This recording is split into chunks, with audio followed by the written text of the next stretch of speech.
Uttar Pradesh federation of ministerial service association की ओर से कार्यक्रम का एक आयोजन चल रहा है कृषि भवन में। हमारे साथ बात करने के लिए प्रांतीय अध्यक्ष दिवाकर सिंह मौजूद हैं। इनसे जानेंगे इनका मुख्य उद्देश्य क्या है कार्यक्रम का और क्या मांगे हैं।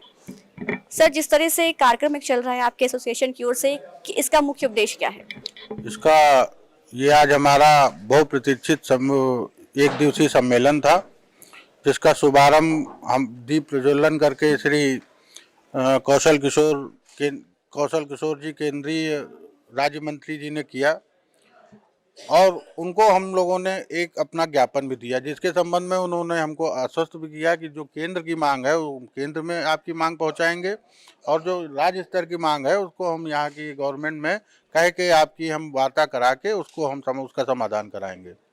और उसमें मुख्यतः हमारी जो 11 कॉमन मांगे हैं जो सभी विभागों की लगभग हैं, उसमें जैसे आपका PFRDA बिल समाप्त होना, पुरानी पेंशन लागू करना, आपका 8वें पे कमीशन का गठन होना और कोविड काल में रुके हुए भत्तों को बहाल करना।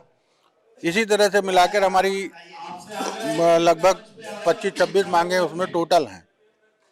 उनके संबंध में उन्होंने हमको आश्वस्त किया, हमारे पूरे समुदाय को आश्वस्त किया कि हम इसका समाधान अवश्य कराएंगे। सर, जिस तरह से पुरानी पेंशन बहाली आप लोग का एक काफी लंबे समय से एक मुद्दा रहा है, लेकिन सरकार की ओर से कुछ सुनवाई नहीं हो रही है, ध्यान नहीं दिया जा रहा है, क्या कुछ कहना है इसमें?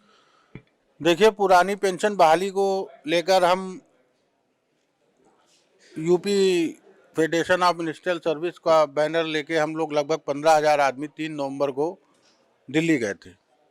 दिल्ली में धरना प्रदर्शन हुआ, लेकिन किन्हीं कारणों से उसका संज्ञान गवर्नमेंट ने नहीं लिया, जो कि जिससे कर्मचारी बहुत आहत है।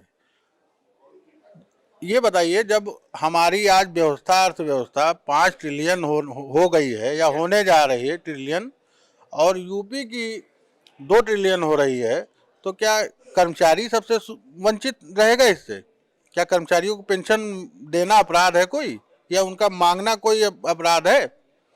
इस तरह से जो गवर्नमेंट का रवैया है वो बहुत ही निराशाजनक है कर्मचारियों के प्रति। इसलिए मैं गवर्नमेंट से पुनः अनुरोध करता हूं कि ये हमारी जो भी पुरानी पेंशन समेत जो भी हमारी मांगे हैं उन पर त्वरित कार्रवाई करें। जिस तरह से आपने कहा कि प्रदर्शन आप लोगों ने किया था सरकार के खिलाफ कि पेंशन बहाली की जाए, तो आगे क्या कुछ किस तरह से आप लोग इस पे आंदोलन करते हैं, फिर प्रदर्शन का कार्य करेंगे? आंदोलन की रूपरेखा देखिए, आज सम्मेलन के माध्यम से सबके विचार आ जाएं, उसके बाद उसकी रूपरेखा बनेगी और फिर ऐसा नहीं कि आंदोलन नहीं होगा, आंदोलन होगा और अनवरत आंदोलन होते रहेंगे। अभी जो भी सबके विचार आएंगे, जैसा भी बैठ के कोर कमेटी तय करेगी, उस हिसाब से आंदोलन भी देखा जाएगा। आंदोलन चूँकि अभी चुनाव भी आने वाला है 2024 का, तो उसके संबंध में भी हम लोग चर्चा करेंगे। ऐसा नहीं है, उसमें कुछ ना कुछ तो होगा। सर्वप्रथम मेरा परिचय, मैं कर्मचारी शिक्षक वेलफेयर एसोसिएशन उत्तर प्रदेश का प्रांतीय अध्यक्ष हूँ। इटावा से पधारा हूँ। राजीव यादव मेरा नाम है। आज जो अधिवेशन हो रहा है, ये कर्मचारियों की विभिन्न समस्याओं के संबंध में एक मांग पत्र माननीय मंत्री जी को दिया गया है। उन्होंने भरोसा दिलाया है कि जो भी कर्मचारियों की जायज़ मांगें होंगी उनकी पूर्ति की जाएगी। हम इस अवसर पर माननीय अध्यक्ष जी को, दिवाकर सिंह जी को पूर्ण समर्थन अपने संगठन की ओर से देते हैं और अगर आवश्यकता हुई तो हम लोग प्रदेश में सारी निकायों को लेकर सारी सफाई और पानी की व्यवस्था बाधित करने का काम करेंगे। अगर हमारी पुरानी पेंशन व्यवस्था बहाल नहीं की तो एक बहुत बड़ा आंदोलन होगा। और जो मांगे हैं वो हमने आपको उपलब्ध करा दी है, लेकिन जो प्रमुख मांगे हैं हमारी, जैसे पुरानी पेंशन का बहाल होना किया जाना, उसी तरह से जो हमारे संविदा आउटसोर्स के भाई हैं, ख़ास तौर से आप देखेंगे कि हम लोग आए दिन जब रोड पर निकलते हैं, हम उत्तम स्वास्थ्य और उत्तम स्वच्छता की बात कर रहे हैं। ये मिलता कैसे, हमें ये भी तो देखना होगा। जैसे अगर हम पेड़ लगाते हैं और चाहते हैं कि वह सबको ऑक्सीजन दे, तो उसके लिए हम क्या करते हैं? हम उसे खाद पानी देते हैं, उसका संरक्षण करते हैं। उसी तरह से ये हमारे संविदा आउटसोर्स के कर्मचारी हैं जो आए दिन नगर निगम, नगर पालिका निकाय के माध्यम से हम लोगों को एक बेहतर स्वास्थ्य का अवसर दे रहे हैं, हमारे स्वास्थ्य की रक्षा कर रहे हैं।